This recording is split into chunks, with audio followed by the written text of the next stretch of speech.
Hola, ¿qué tal? Soy Dani Mantilla y seguimos aquí en Seminci, en el Teatro Calderón, donde estamos hablando con talento nacional e internacional, en este caso internacional como Tracie Laymon. Welcome to Valladolid. Muchas gracias. Thank you. Ella es la directora de Bob Trevino Likes It, una película que compite por la Espiga de Oro y que viene de haber triunfado en el South by Southwest, SXSW, con los premios a Mejor Película y el Premio del Público. How has been traveling around the world with such a personal film for you? It's interesting because when we were making it, I was so busy and I didn't have time to think of how it would feel when it was out, but now I've had these beautiful experiences, seeing audiences, kind of all around the world relate to it. And, they say specificity is universal, and I really am experiencing that. And it's just so beautiful in each new place to see that we are not so different, that the same things affect us everywhere. This film is inspired by your life. What we should tell people that haven't seen the film so far? I think Just a little bit. Yeah, just a little. Don't give it away, and we won't give it away. I think it's it's a movie that deals with a sense of belonging, and with the meaning of family, and maybe unexpected meanings of family. Not everybody is gifted with the perfect family or a feeling of belonging at home, but we all do belong, and we all have a family, even if they're not our birth family. So it's anybody that has ever felt that they didn't belong, or anybody ever felt that they love someone who wasn't maybe with their birth family, or I think it's for everybody, really. I think most of the times we see the topic of chosen family through queer stories, for example, Yeah. but not so much from a father and daughter point of view. Yeah. How was dealing with that? I think, I also agree with the statement, and I think it's not limited in that way. Like it's very important in the queer community, but it's really everybody experiences this. Everybody experiences some time where they feel that they weren't seen or understood or heard, or that someone didn't hold space for where they were in their life. And so I'm seeing it with people who were adopted, maybe other people who maybe didn't have this exact situation, but they have friends who have, so now they empathize with their friends who've gone through these kind of things more. But it's affecting a lot of people of all ages and from all backgrounds, but I'm noticing that a lot of men are really affected, and that's really beautiful for me, because I wanted to invite men in to have an emotional experience, and I think men also need to have feelings. Sometimes people grew up in a way where they didn't get to have those feelings, and I think it's been really beautiful to see it's an outlet for. And you think, oh, this man he belongs. He's in this demographic. He belongs. It's like, no, he needs to feel these things too. Do you think it's political in a way to do a film about nice people? Because we're living now in dark times, in cynical times, Yeah. and it's easy to go to the other side. And suddenly it's nice to watch something that reminds us that we are good. Yeah, absolutely. I think, it's kind of a non-controversial film that's working under the surface to bring us together. I think people kind of have their guard down, but it sneaks up a little bit on the fact that we're not all so different. And I think, throughout the history of entertainment and cinema, we're often looking for the opposite of what the world is, because if things are really great, then we'll go to these dark, depressing movies, but if things are rough and we need a reminder of hope and light, then we'll go to these kind of movies. So, like how movies flourished in the Depression in the United States and things like that. But I do think we need some hope, and not like toxic positivity. The movie does talk about trauma and real things. It's not ignorant of darkness and disconnection, but it is choosing light and choosing a step towards healing. It's the same with social media, because now we are trying to be cautious about it, and this is a film where something good comes out of Facebook for the first time maybe in 10 years. Yeah, absolutely. It would feel irresponsible to me to put that out there if it didn't really happen, but I know that it's possible because it did happen to me.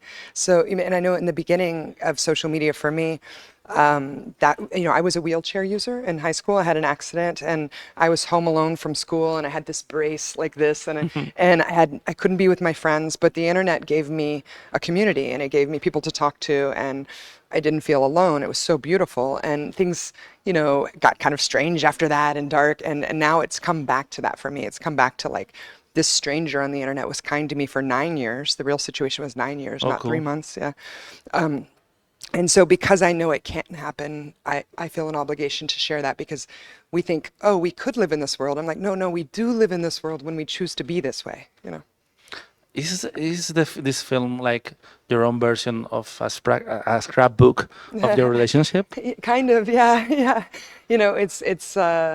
They kind of say, I mean, this is a little rough, saying, but, one person's trash is another person's treasure, and that's really depicted in the movie. I won't say everything, but it's really depicted in the movie. And to me, that's a feeling of, you may not belong here, but you belong. You may not feel that you belong here because someone made you feel that you don't belong, but you 100% belong. And maybe there's people right around the corner that want to love you, and it's kind of a movie about learning to let go of the people that continually hurt you to make room for the people that want to love you. And I think we sometimes are blind to these beautiful moments because we're so fixated on the things we're not getting. And so for me, that the scrapbook is a perfect metaphor for that. Did you set any red line, any limit about how much of your experience or your person wanted to be on the page? It is fiction, but it's inspired by this real Facebook friend who had the same name as my dad that I accidentally friended looking for my dad and his kindness. And I had to build, it was very important to me to have the emotional truths, like the things that I experienced, the trauma and the healing and those moments, but I had to build different cinematic sequences around that because real life is not always cinematic. So it's just been really, really healing. And I combine, sometimes I'm like, oh, I remember this good friend that went through this thing and this would be great to put here. And it's true because it happened to my friend. So some of it is me, some of it is stories I've heard. They're just different inspirations, but I tried to stay true. The other day I was talking to Andrew Garfield about We Live in Time, which is a film about grief and loss. And because he experienced grief and loss with his mother, I was asking him about how art can help someone to deal with trauma, with your own life. And he didn't like the word therapeutical, but he liked healing. Yeah. What's the experience for you? That's interesting because I guess the difference would be, because sometimes therapy to me implies someone knows better than you and they're telling you how to do it sometimes, but healing comes in many forms and it's different for everybody. And so it's not that I would have known that I needed to sign up to have a Facebook dad for 9 years and that would have helped me heal, but that's what happens. So a therapist wouldn't have prescribed that. But I think the other thing is this movie, it could have leaned more melodramatic or saccharine, but I think because it focuses, it's aware of the darkness and the pain, but it focuses on the beginning of their healing, the connection and the healing. I think that's when we were all a little bit broken and we all need each other. And why did you decide to set the story in 3 months and not 9 years, for example? Because I knew that Facebook Bob had changed my life in a few months. He actually had probably done it in a few weeks. That's how shocking and how much I needed it. So I felt that it was more responsible. It was also better for production. It was easier, but it was also It's an independent movie. yeah, after all. yeah. But it was more responsible to say this can happen in a day, in a week, in 2 months, 3 months. It doesn't take 9 years to change someone's life. You can pass someone in the elevator and smile at them and be kind to them and change their whole day. Maybe they were going through something horrible.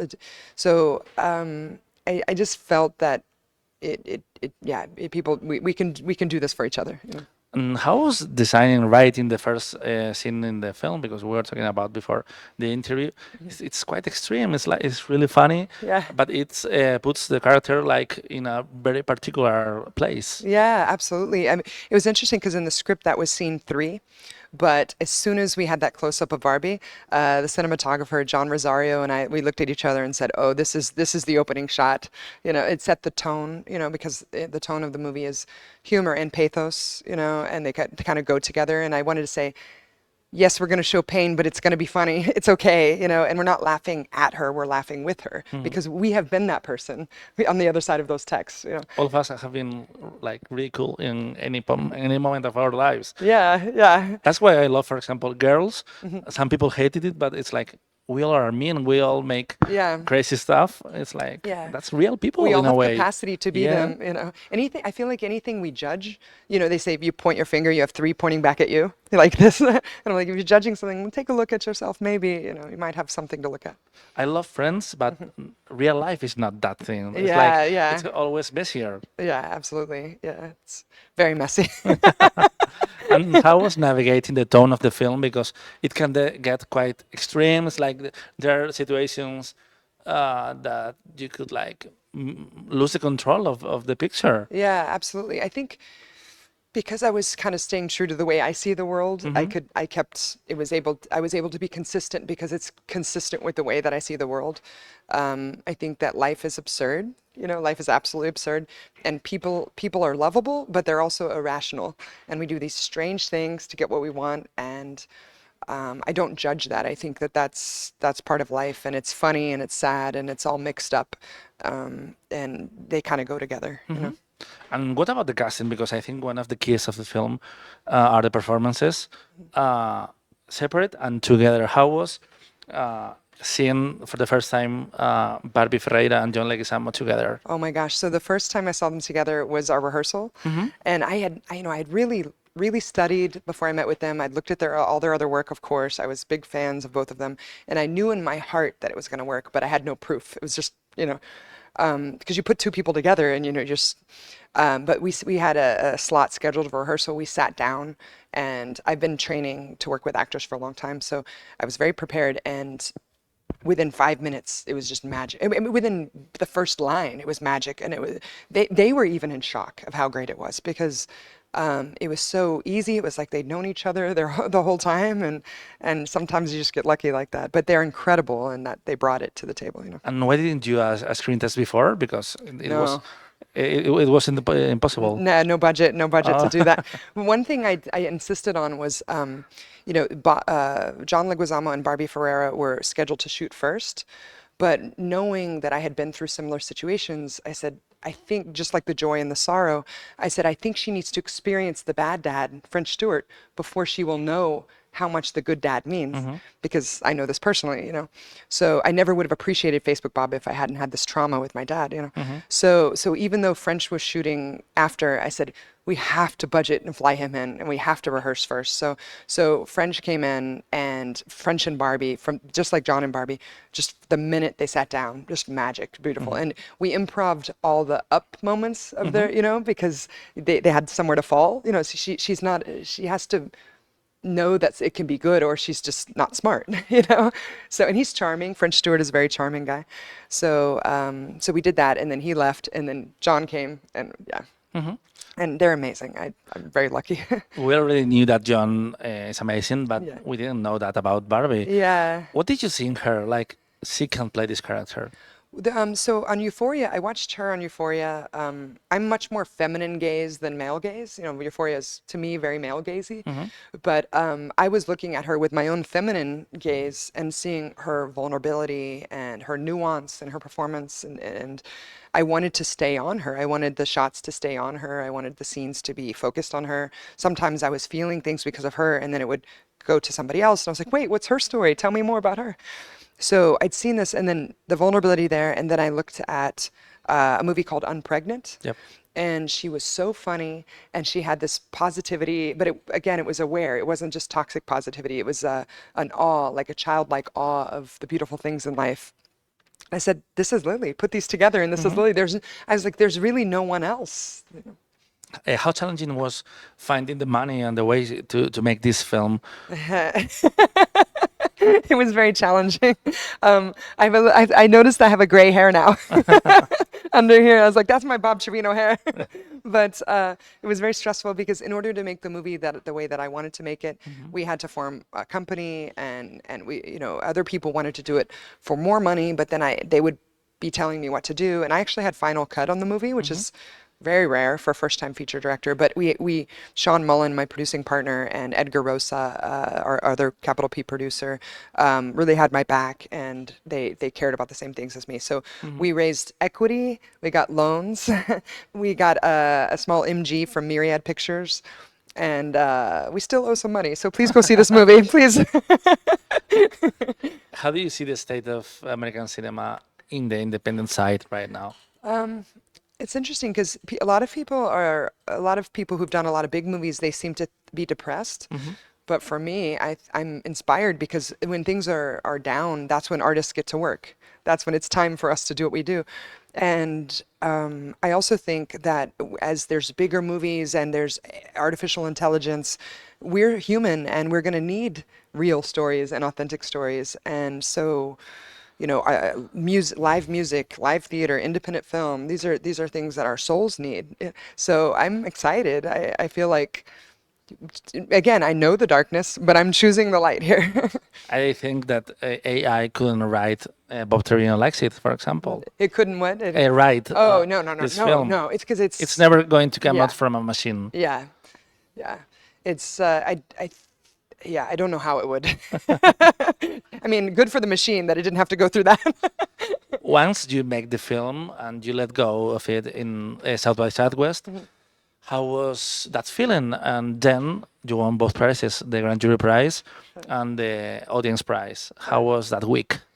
It was amazing because people had never, Claudette, the head of South by Southwest, she told me when we got in, she said she loved the movie, and she said, I have no idea we were going to win, but she said, are you ready? Prepare yourself because people are going to tell you their stories. Yeah. This is going to affect people.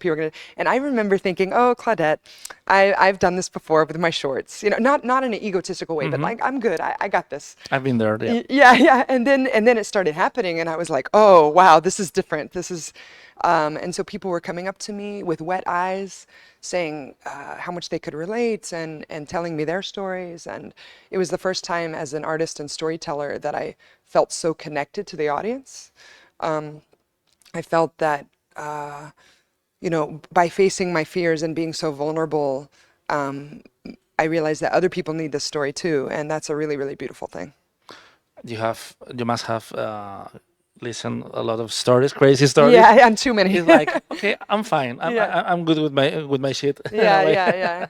Well, I learned healing is never over. Yeah. It continues and continues, and it's not linear. It's up and down and da da da da. But as long as you're kind of going this way, you're okay.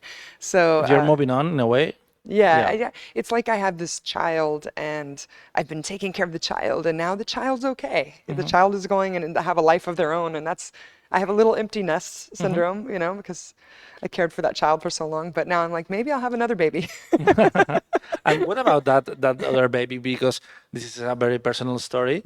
What are you thinking for your second film? Like an original story, or maybe something of your own life? Because I don't know if you know Carla Simón, Spanish filmmaker. Yeah. She has done like 3 films that are based on her stories, and now she's doing a 4th film. It's more free. Yeah, that she didn't write the 4th one. No, yes, but it's an different. original story. I It's got not it. influenced by her family or her legacy. in a way. Yeah. I think they say write what you know. So I've been doing that, and the next one is the next one that I wrote. I just finished a draft, and I had a reading before I came here, and I felt after the reading I need to make this one, and it's similar. It's inspired by a true story in my life, also with my dad, but not a sequel. So everybody's gonna have fatherly healing in my films, but I'm also excited about other stories. There's a couple of things I've read that deal with the themes of things that are very important to me. Chosen family, challenging perceptions is really important to me. A sense of belonging. So anything with that has heart, that I feel like the way I look at the world can add value to that story. Do you see yourself doing another person's screenplay? Another one? Doing another person's screenplay, like Yeah, not necessarily writing your I TV could- show or your film. I could. After South by Southwest, I read a lot of scripts, and there's one that I felt very connected to. So I'm just gonna try for it. But you always have more control over your own stories. So, but I'm open to it because I'm learning that maybe the way that I look at the world, it can help, and maybe it can help other people's stories too. And how is that moment? Because in a way you don't exist before South by Southwest, Yeah. only for a few people. Yeah. And then the industry knows that you are a person with talent Yeah. that can do things and tell stories. Yeah. How is that moment?